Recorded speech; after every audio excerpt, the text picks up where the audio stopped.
लक्ष्मीनाथसमारम्भां नादयामुनमध्यमाम् अस्मदाचार्यपर्यन्तां वन्दे गुरुपरम्परां यदिराजाय विद्महे श्रीभाष्यकाराय धीमहि तन्नो रामानुजार्य प्रचोदयात् ஆழ்வார்கள் திருவடிகளே சரணம் எம்பெருமானார் திருவடிகளே சரணம் ஜீயர் திருவடிகளே சரணம் யோ நித்யமச்சுதபதாம்புஜயுக்மருக்ம व्यामोगदस्ततिधरानगृणायमेने अस्मद्गुरोर्भगवतोऽस्य दयैकसिन्धो रामानुजस्य शरणं शरणं प्रपद्ये நீரார் கடலும் நிலமும் முழுதுண்டு ஏலார் ஆளும் இளங்களின் மேல் துயிலந்தாய் சீரார் திருவேங்கட மாமலை மேயாராமுதே அடியேர் கருளாயே.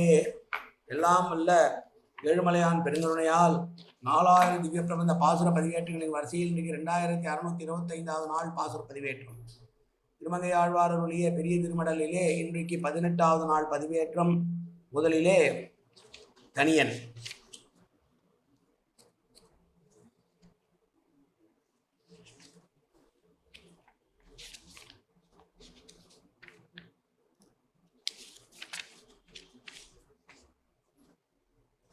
பிள்ளை திருநறையூர் அரையர் அருளி செய்த தனியன்.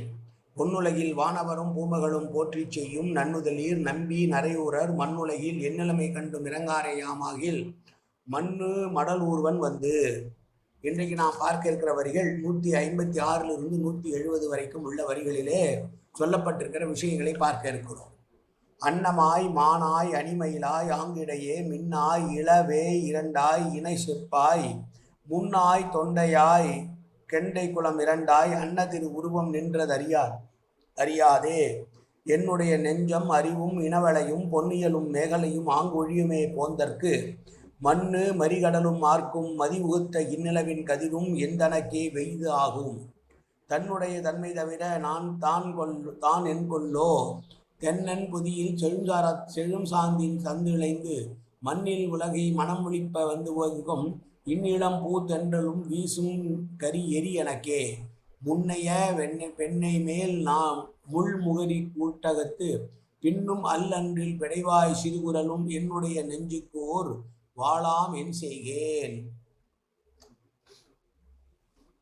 பரகால நாயகி மேலும் பேசுகிறாள்.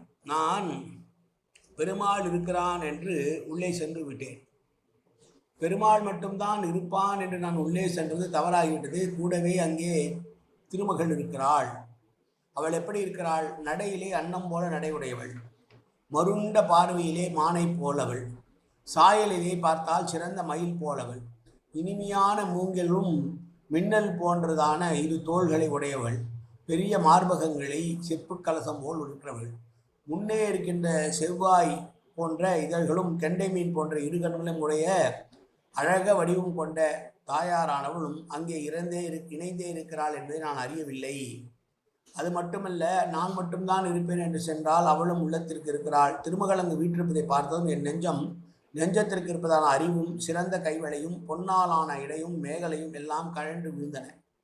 அப்படி புகுந்து எனக்கு அங்கே மோதும் அலைகளுடைய கடலின் முழுக்க ஓசையும் சந்திரன் வெளிப்படுத்திய இனிய நிலவின் அமுத கிரணங்களும் கூட எனக்கு வெப்பத்தையே தந்தது. இவ்வாறு கதிரின் ஒளியை போல் நிலவின் கிரணங்களையும் வெப்பமாக நிமிது சூரியனுடைய சூடு போல சந்திரனுடைய கிரணங்கள் கூட இயல்பான நிலையில் இருந்து மாறி சூடாக இருப்பதற்கு காரணம் என்ன? யார் இப்படி எனக்கு எதிராக சதி செய்கிறார்கள் என்றெல்லாம் புலம்புகிறாள் பரகால நாயகி. பாண்டியனின் ஆளுகை உட்பட்ட இந்த தெற்கு தேசத்திலே வரக்கூடிய பெரிய மலையிலே அமர்ந்திருக்கக்கூடிய சந்தன மரங்கள், செழுமையான சந்தன மரத்திலிருந்து வரக்கூடிய வாசனை கூட என்னுடைய மகிழ்ச்சியை தடுக்கிறது, எனக்கு துன்பத்தை தருகிறது. இவ்வாறெல்லாம் மகிழ்ச்சி தரக்கூடிய விஷயங்கள் கூட என்னுடைய உடலுக்கு துன்பமாய் சூடாய் அமைந்தது யார் செய்த ஓசையோ தெரியவில்லையே என்று கேட்கிறார். அது மட்டுமல்ல, முள்கள் நிறங்கி உள்ள தாமரை தண்டினால் ஆன கூட்டை கட்டி கொண்டு அதற்குள் 2 அன்றில் பறவைகள் ஒன்றோடு ஒன்று பிணைந்து கொண்டிருக்கின்றன. அந்த அன்றில் பறவைகள் இன்பத்தோடு கத்துகிற அந்த கத்தல் கூட எனக்கு மிகவும் துக்ககரமாக இருக்கிறது என்று புலம்புகிறாள் இங்கே தலைவியாகி பரகால நாயகி. நெஞ்சு அறிவு வளை மேகலை என்று எல்லாவற்றையும் இழந்த எனக்கு கடல் ஓசையும் அன்றில் பறவையினுடைய குரலும் கூட என்னை மேலும் துன்புறுத்துகிறதே என்று மயங்குகிறாள். சந்திரனின் அமுத கிரணங்கள் தன்னை நெருப்பாக சுடுகிறது என்ற பொருள் பறிந்த சொற்றொடருக்கு அருமையான ஒரு ஒப்புமை தருகிறார் பிரதிவாதி பயங்கர மணங்காச்சாரியார். இலங்கையிலே அனுமனுக்கு வாளிலே நெருப்பு வைக்கப்பட்ட போது சீதா பிராட்டி சொன்னாலாம், இந்த நெருப்பு அனுமானை வாளை சுடக்கூடாது என்று. அப்படி இங்கே யாராவது எனக்கு மட்டும் சூடாக இருக்க வேண்டும் என்று சபித்திருக்கிறார்களோ என்று கேட்கிறாள் பரகாலனாய். ஏனென்றால் குளிர்ச்சியான நிலவும் குளிர்ச்சியான நீர் காற்றும் கூட, வாடை தென்றல் காற்றும் கூட எனக்கு சூடாக இருக்கிறது என்றால் அனுமானுக்கு அன்றைக்கு சீதா பிராட்டியார் சுடக்கூடாது என்று வேண்டிக் கொண்டார்கள். ஆனால் இங்கு யாரோ எனக்கு இது சுட வேண்டும் என்று சொல்லுகிறார்கள் போல இருக்கிறது என்று கேட்கிறார். இனி நான் எப்படி தப்பி பிழைக்க முடியும் என்றெல்லாம் பிதற்றுகிறாள். இளவே என்பதற்கு உருண்டு நீண்டு பசுமையாய் நேரானதாய் இருக்கும் கைகள் என்று கையினுடைய அழகை சொல்லுகிற வார்த்தைகள். பெரியவாச்சான்பள்ளி சொல்லுகிற போது கெண்டை குலம் இரண்டா என்பதற்கும் அழகாலும் மதமதப்பாலும் நீளத்தாலும் உருவத்தாலும் இரண்டும் கெண்டை மீன்களாய் இருக்கும் கண்ணழகு என்கிறார்.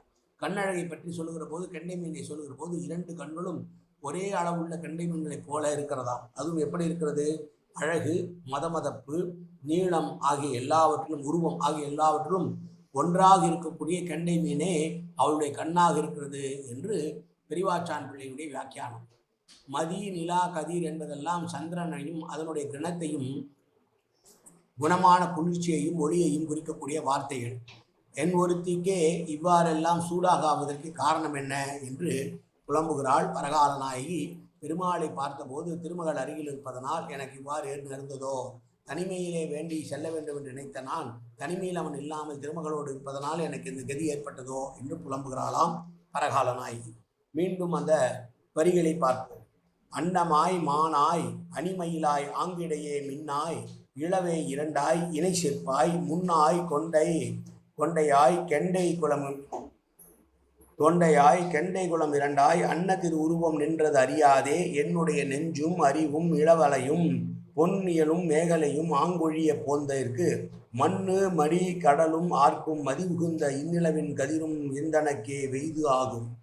தன்னுடைய தன்மை தவிர தான் என் கொல்லோ தென்னன் பொதியில் செழும் சந்த சாந்தின் தாது அலைந்து மண்ணின் உலகை மனம் கழிப்ப வந்து எங்கும் இந்நிலம் பூந்தென்றலும் வீசும் எரி எனக்கே நுள்ளிய பெண்ணை மேல் முள்முளரி கூட்டகத்து பின்னும் அல்வொன்றில் பெடைவாய் சிறுகுரலும் என்னுடைய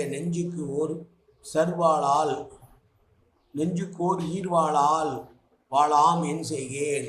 எதையெல்லாம் மனதிற்கு சந்தோஷம் கொடுக்கக்கூடியது என்று சொல்லுகிறார்களோ அவையெல்லாம் கூட எனக்கு துக்கத்தை கொடுக்கிறதே என்ற பரகாலநாயகின் வார்த்தைகளை பார்த்தோம். தனிப்பாடல்.